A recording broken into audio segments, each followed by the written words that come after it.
নবীজি সাল্লাল্লাহু আলাইহি ওয়াসাল্লামের জন্মে খুশি কে কে হাত তোলেন? নবীজিদের জন্মগ্রহণ করছেন, খুশি কে কে আছেন হাত তোলেন? আমরা সবাই খুশি, কারণ নবীজি যদি দুনিয়াতে জন্মগ্রহণ না করতেন তাহলে সব এই কিছুই হইতো না। এজন্য নবীজির জন্মে আমরা সবাই খুশি। এখন এই খুশিটা প্রকাশ করার জন্য, খুশিটাকে উদযাপন করার জন্য একটা সিস্টেম আছে। এখন এই সিস্টেম কি হবে? যেই সিস্টেম আল্লাহর রসুল বলে দিয়েছেন, যেই সিস্টেমে আল্লাহর রসুল উদযাপন করেছেন, যেই সিস্টেমে সাহাবায়ে কেরাম উদযাপন করেছেন, সেভাবে আমরা উদযাপন করি। তো নবীর জন্ম আল্লাহর নবী কিভাবে উদযাপন করতেন? আচ্ছা, আপনাদের কাছে আগে প্রশ্ন করি, বলেন আল্লাহর নবী কিবারে জন্মগ্রহণ করেছেন? সবাই বলেন কিবারে? জানেই না অনেকে। সোমবারে। কিবারে?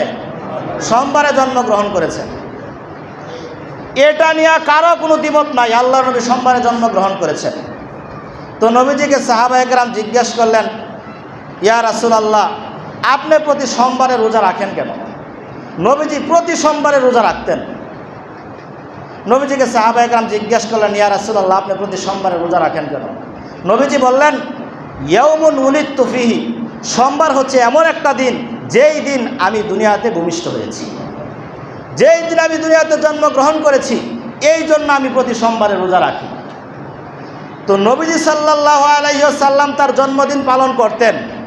জন্মদিনে আমল ছিল, এটা বাৎসরিক ছিল না সাপ্তাহিক ছিল? কথা বুঝে থাকলে বলেন। সাপ্তাহিক ছিল।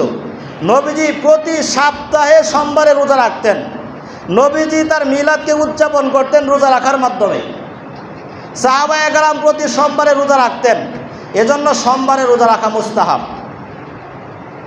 বাৎসরিক বছরে একদিন নবীজির জন্ম উদযাপন করা, মিলাদুন নবী উদযাপন করা, এটা না নবীজি করেছেন, না কোনো সাহাবায়ে কেরাম করেছেন, তাবেঈনদের যুগে এটার অস্তিত্ব ছিল না। তাহলে এই যে বাৎসরিক সিস্টেমে যে নবীজির জন্ম উদযাপন চলে আসতেছে, এটা কোথায় থেকে হয়েছে? 604 হিজরিতে ইরাকের মুসেল শহরে এটার উদযাপন শুরু হয়েছে। 604 হিজরি পর্যন্ত, এই 604 বছর পর্যন্ত নবীজির জন্ম বাৎসরিকভাবে কেউ উদযাপন করেন নাই। তো 604 হিজরিতে ইরাকের বাদশাহ ছিল আবু সাইদ মুজাফফর। এই বাদশার নির্দেশে একজন দরবারি আলেম ছিল আবু খাত্তাব উমর ইবনে দিহিয়া।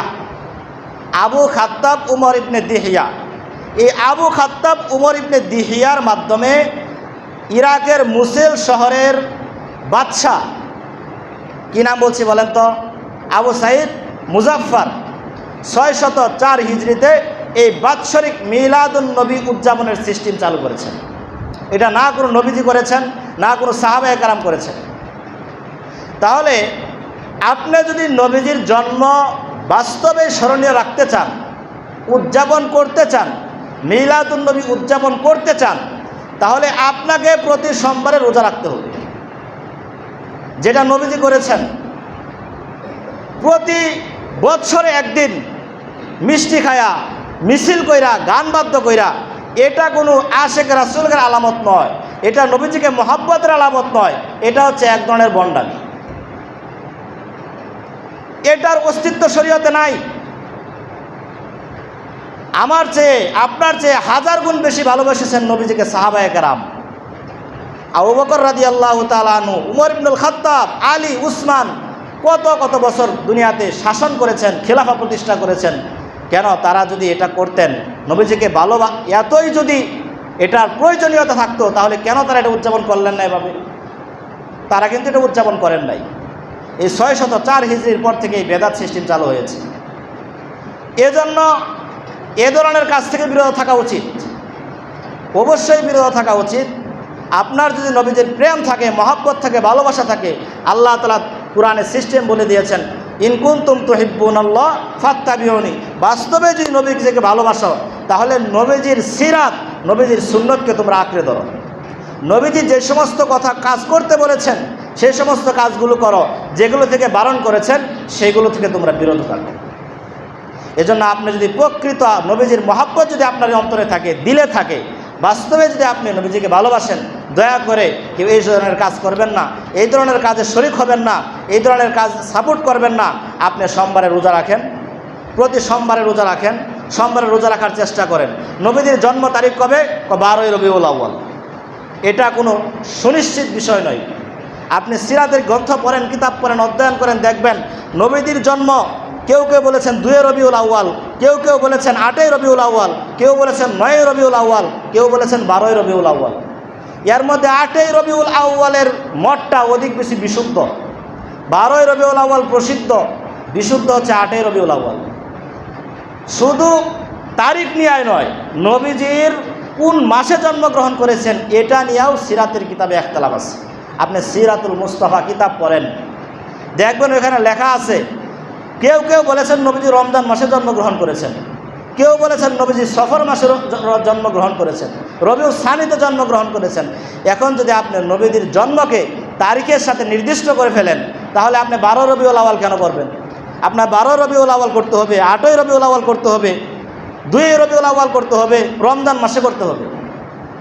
এই জন্য নবীজি কিন্তু তার জন্ম উদযাপন বাৎসরিকভাবে কোনো সময় করেন নাই। নবী সহিহ হাদিসের মধ্যে আসছে, নবীজি তার জন্ম উদযাপন করেছেন, মিলাদুন নবী উদযাপন করেছেন প্রত্যেক সপ্তাহে সোমবার রোজা রাখার মাধ্যমে।